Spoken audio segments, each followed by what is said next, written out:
This is an AOWNER phone case for the iPhone 15 Pro Max. It is square and boxy, and I wonder why they will build this phone case for the iPhone 15 Pro Max, especially since this is not a Galaxy S23 Ultra, which has a square and boxy design language. This phone case is interesting for two specific reasons, and that's why I bought it. One, it has a mirror at the back, which can be used by women and ladies who always want to apply makeup to their faces for them to look shining, beautiful, pretty, and shimmering.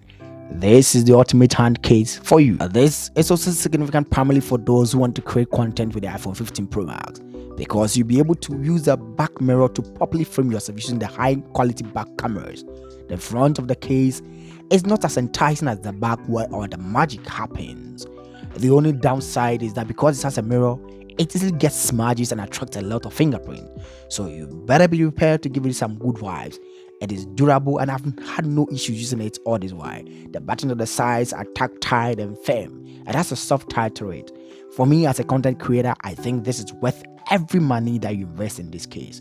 It is good and I really love it, especially the premium quality of it.